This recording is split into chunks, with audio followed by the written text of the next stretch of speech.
of the Ink and Paint Club, and welcome to Circuit Court Entertainment, where we look at how laws and history have affected all forms of media. Today, we have a rather unique and somewhat well-known story for you, a tale involving football and film strips, the tale of Oswald the Lucky Rabbit. We start in the late 1920s. Walt Disney was working for a man named Charles Mintz, who made distribution deals with Universal Studios. As a side note, Mintz's studio is still active. It's currently known as Screen Gems. Walt Disney and his team have made a name for themselves with the Alice comedies, where Alice, a live-action girl, interacted with various animated characters in Wonderland, such as Pete the Cat. These had been going on since 1923, but Felix the Cat for Paramount had been tearing up the screen since his debut in 1919. There was an increase of cat and human-related cartoons, but nothing quite on the level of Felix yet, though Coco the Clown for Max Fleischer was a very close competitor. Animation itself was improving rapidly, and the Roaring Twenties always was on the search for more. So, onto the screen, Walt Disney and his partner, Up Iwerks, debuted Oswald the Lucky Rabbit in Trolley Troubles in 1927. People grew to like Oswald a lot. He was a scamp, with the rabbit design making him stick out from the clatter of cats that were his competitors. Being a rabbit also allowed for some unique gags, such as the number of children he has or him kissing his own foot for luck. Walt Disney proceeded to make 9 more Oswald cartoons that year, and a further 20 in 1928.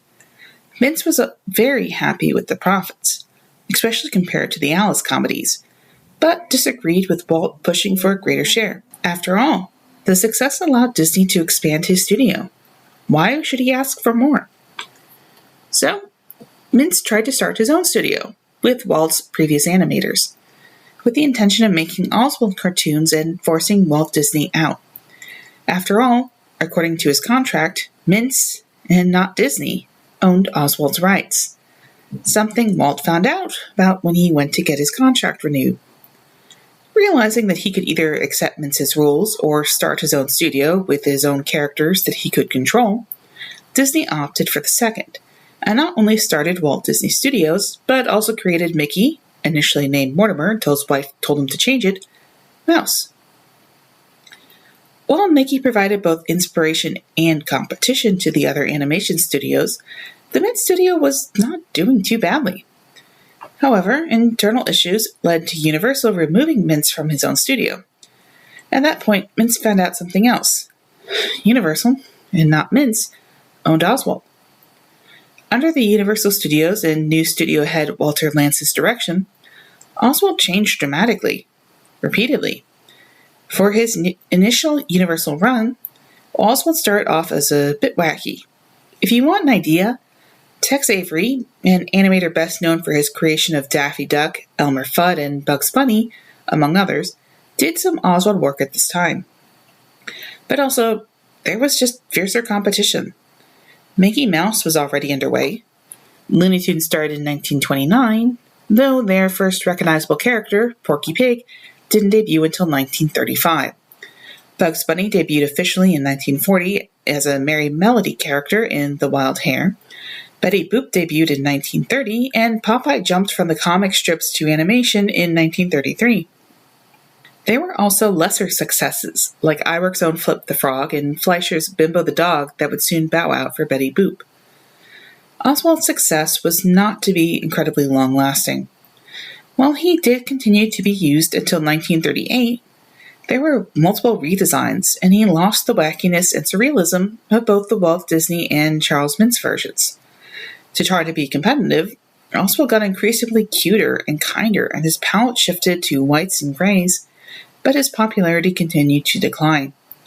Any real hope of a comeback was dashed by the introduction of Andy Panda in 1939 and Woody Woodpecker in 1940, along with the increased competition from Mickey Mouse, Bugs Bunny, Popeye, and others.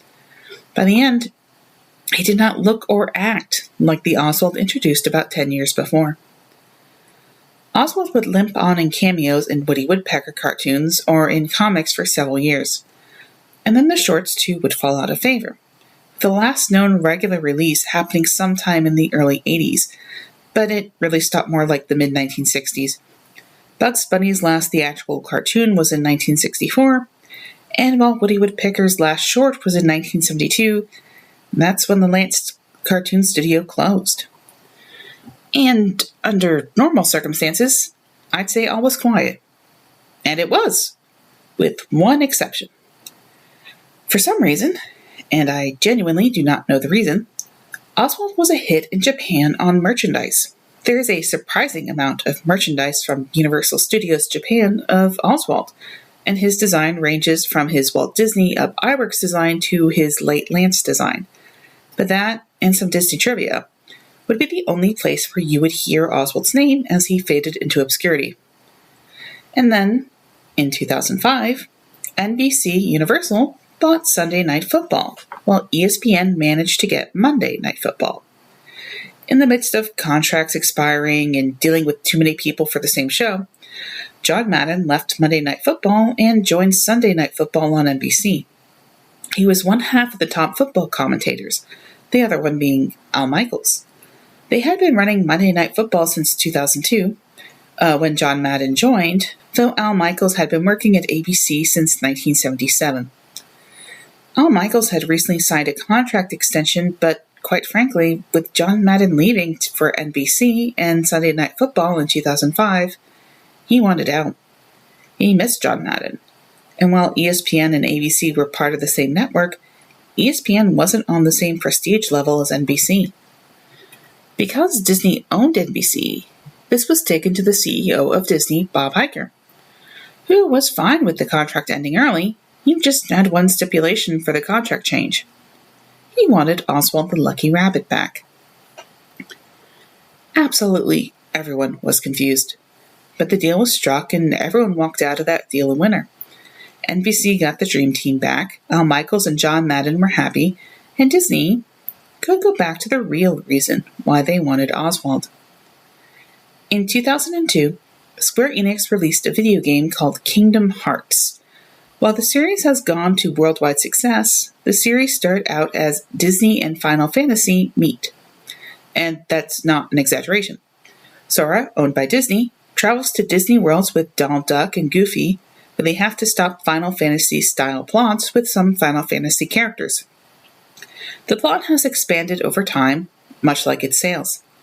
Square Enix's 2022 sales report put total Kingdom Hearts sales at over $36 million worldwide.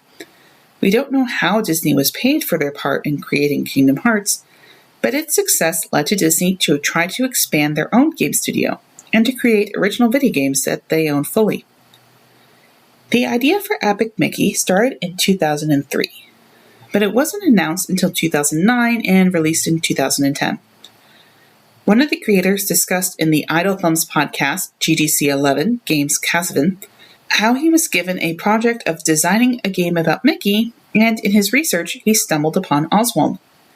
Realizing the story potential of seeing someone just like you become possibly the most recognizable and famous character in the world while you languish in obscurity, he created a pitch document.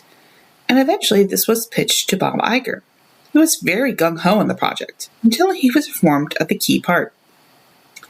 Disney did not own Oswald. And then a few weeks later, the creator of the project read on ESPN that Disney traded Al Michaels for a cartoon rabbit. The game came out in November 2010, and as of a year later, it sold 2 million copies. The story covers Mickey Mouse accidentally destroying a diorama, entering it, and finding the lost and forgotten characters who are ruled over by Oswald, his wife, and their kids. Oswald knows who Mickey is and doesn't take kindly to Mickey's intrusion, or the magic paintbrush that allows Mickey to either paint or erase what's going on. The two do finally make up to an extent. The game sold 2 million copies, and with the reviews being mixed but positive, Disney felt confident enough to have a sequel made. The sequel came out in 2012, did not sell as well despite being multi-platform, where the original was just a Wii exclusive. And while Oswald has not died off, Disney just doesn't know what to do with him. There has been a significant amount of merchandise. In fact, I have an Oswald mug I got shortly after Disney got him back. and Oswald often turns up in the parks, mostly in Disneyland. He's one of the rare meet and greets, but he is still around and has a statue with Walt in California Adventure. But in the Mickey Mouse shorts developed by Paul Reddish from 2013 to 2019, Oswald was limited to a handful of tiny cameos, mostly off-screen. More notably, Disney bloggers noticed what appeared to be rumblings of a Disney Plus series starring Oswald, but in 2019, the people involved informed everyone it was canceled. Also in 2019, Kingdom Hearts 3 came out. The creative director, Tetsuya Nomura, mentioned in an interview that he had requested to use Oswald in Kingdom Hearts 3, but Disney shut it down. I have to say, though, if Oswald was in Kingdom Hearts 3, it would probably be in the vein of Oswald is Mickey's half-forgotten sibling, a la Epic Mickey, which, while it may be retreading old ground, Kingdom Hearts already has multiple examples of character cast into dark dimension as they are deliberately forgotten by others, making this the one time it would have actually worked. Which, honestly, I think gets back to why Oswald's in trouble. No one knows what to do with him. Ever. He was made to contrast with Felix the Cat and Coco the Clown, but when the characters like Mickey, Bugs, and Popeye came out onto the screen, while they were built on Oswald's ideas, Oswald never separated himself by either. After that, you have all the period of languishing that Disney legally can't touch. In that time, cartoons were building out supporting casts, stronger characterizations, more complicated stories, which Oswald never even got to try. He's got a handful of girlfriends, and Pete would sometimes show up, but compare that to like Donald Duck and Goofy, or the entire Looney Tunes cast, or the fact the Fleischer cartoons codified some of Superman's lore. Honestly, the Fleischer Superman series is fascinating. It's its own story. Cartoons were getting more technically complex too. Compare Oh What a Night to something like Popeye's The Sailor Man vs. Sinbad, or Woody Woodpecker's Barbara Seville, or Daffy's Duck Amuck. Mickey Mouse had the orphans benefit. Heck, Tom and Jerry, who debuted much later, beat Walt Disney's record with 7 best animated shorts. Once shorts were no longer being sent to theaters, they would then go to TV, either as packages with wraps around segments, or as their own shows such as Rocky and Bullwinkle, or, well, also their own shows like Looney Tunes show from 2011, which did debut much later, but keeps Bugs and company around in the public consciousness. These did eventually fade out, and Space Jam, Daffy makes a crack about being only able to sell merchandise, but they always stuck around in the cultural consciousness in a way Oswald never could. Woody Woodpecker was barely holding on. There was no way Oswald was going to get a passing mention. Which means his next biggest bit of characterization is Epic Mickey, where he's bitter, lonely, jealous, and frustrated. It makes a great story, but it's hard to put him elsewhere. Donald Duck's anger is amusing at least. Oswald was intended in the game to be a villain or a what if, and he comes across that way. He and Mickey do get closer over the game, but they aren't really best friends, and Oswald never properly meets Mickey's friends. Betty Boop runs into this issue too. Too small to build upon, but too important to forget, relegated to merchandise and not much else. There is hope for Oswald, sort of. As of 2023, Oswald has entered the public domain. Disney has copyrighted a certain appearance, but there has been no legal arguments if that extends the copyright indefinitely. The copyrighted version is the original Walt version, and that at least gives some hope that people can use Walt Disney and a Byworks plan to make their own shorts and give him some life. Or if not that, maybe he can just show up in Kingdom Hearts 4, without Disney's approval.